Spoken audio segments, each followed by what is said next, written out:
Hello, everyone. Today we're going to read chapter 40 from Teedie to TR.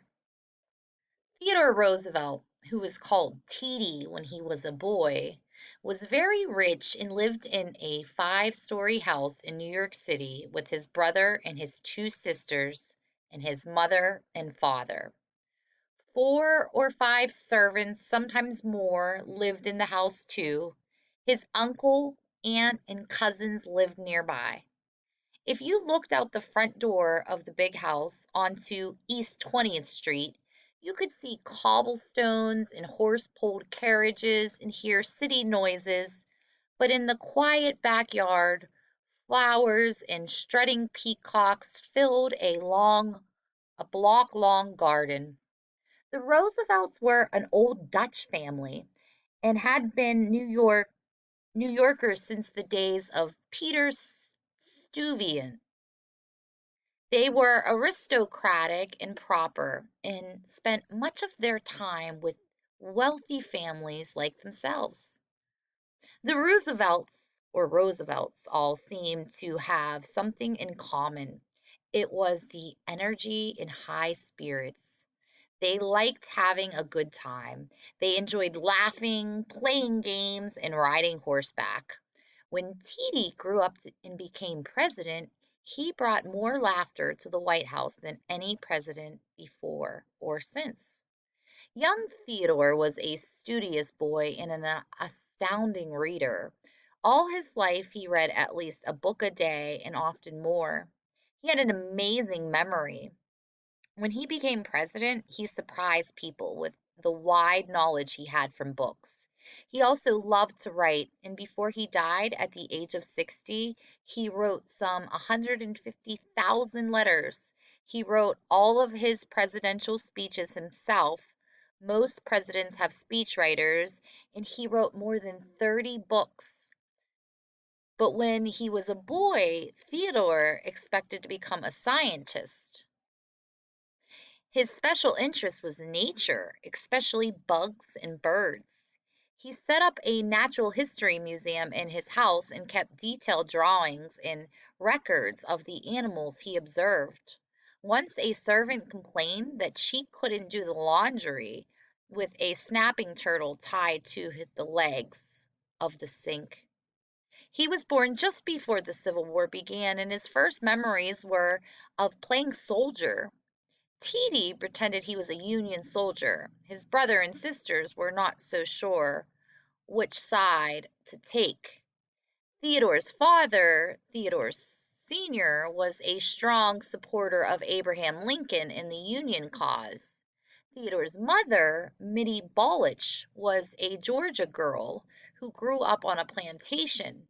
She sympathized with the Southern cause. Perhaps it was because of his wife's feelings that Theodore Sr.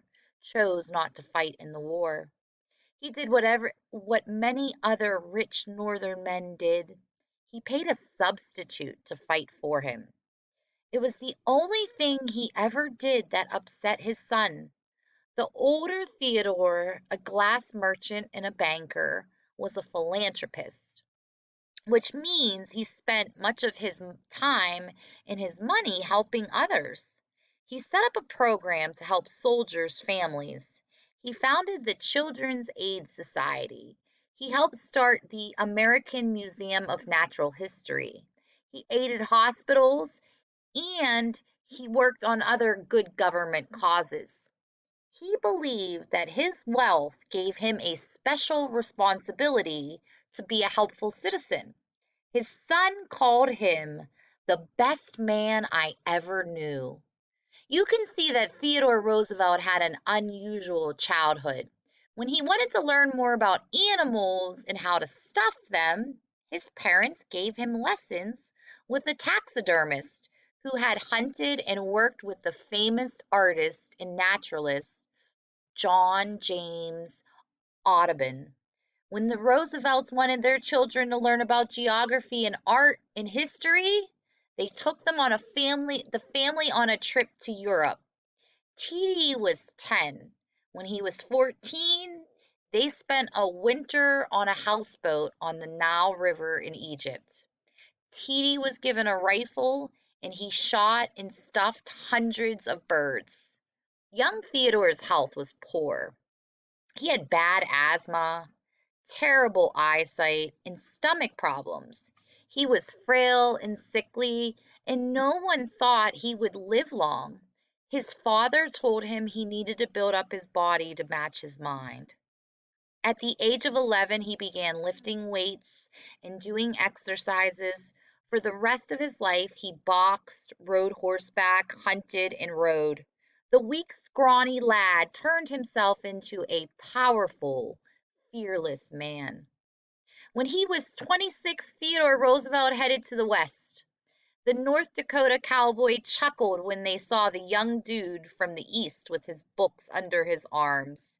He wore a fringed and beaded buckskin shirt, fringed leather pants, silver spurs engraved with his initials, and alligator boots. Tucked in his belt were a knife and a scabbard, custom made at Tiffany's, the finest jewelry store in the nation. One day out on the range, the cowboys figured and the city slicker would hightail it back east. So a guide took him buffalo hunting. They were gone 7 days, riding the wildest, loneliest, most difficult trails the Dakota Badlands had to offer. It rained most of the time, the days were hot and the nights were frigid. They were charged by a wounded buffalo. Their food ran out. The dude fell into a bed of cactus. Wolves frightened their horses. The horses had to be chased, and they woke one morning to find themselves sleeping in 4 inches of water.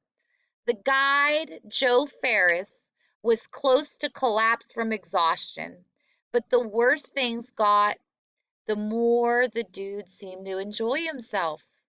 By Godfrey, but this is fun, he kept saying. Roosevelt had dropped his childhood name, Teedie, and was now signing his letters Thee or Ted or Theodore. Later, when he became president, people would call him TR or Teddy, but he was little Teedie when he first dreamed of the West after reading adventure books by James Fenimore Cooper. He longed for adventure, but he went west for another reason. He went west to forget and to begin again. He had lived through a series of tragedies that no man should ever have to face. Caption down below says the Badlands is a high, dry region with deep gullies caused by heavy rain. The rain is nature's joke because normally there isn't enough to make much of anything grow. When the rain does come, it's sometimes so hard that it washes the land away. Badlands aren't good for agriculture or pasture, but they are hauntingly beautiful and full of tall earth columns and platforms. Now back to Teddy Roosevelt. He went west to forget and begin again. What were the tragedies that he faced?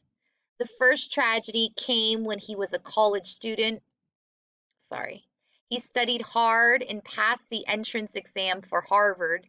He expected to be a scientist. Then his beloved father died.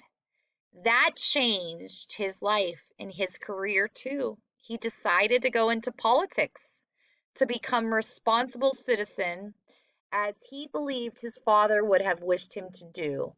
Few people had his wealth and education entered Few people with his wealth and education entered politics. They were apt to look down their noses at people who ran the country. Roosevelt was determined to be a reforming politician.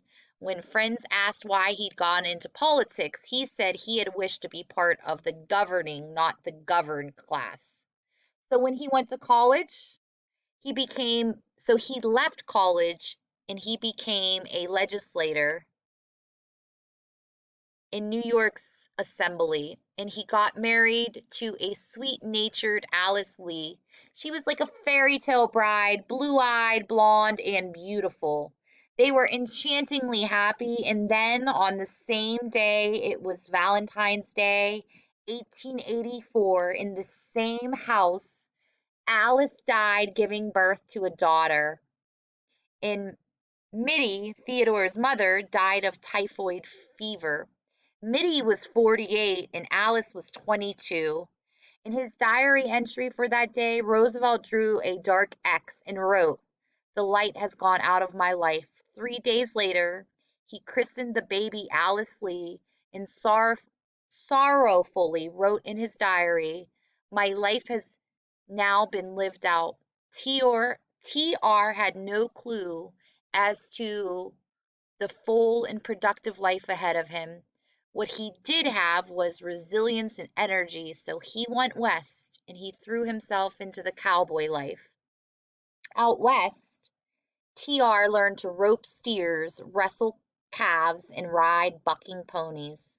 Once a pistol-tootin' bully threatened him in a bar, Roosevelt, as he later recalled, stood up, then struck quick and hard with my right just to send one side of the point into his jaw, hitting with my left as I straightened out, and then again with my right.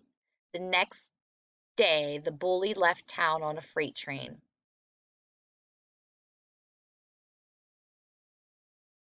TR could ride 100 miles a day and then sit up all night and watch. If he found someone who could talk about books or ideas, he would talk and talk and talk. Roosevelt fell in love with the bleak, haunting Dakota Badlands, a strange place of cliffs, ravens, and flat tablelands where survival wasn't easy, even for birds and animals. He may have understood that this was the last generation that would enjoy the frontier in its natural state. When Roosevelt became president, he did everything he could to save wilderness areas for future generations. He increased the national forest by 40 million acres. He created 5 national parks, 16 national monuments, 4 national game refuges, and 51 bird sanctuaries.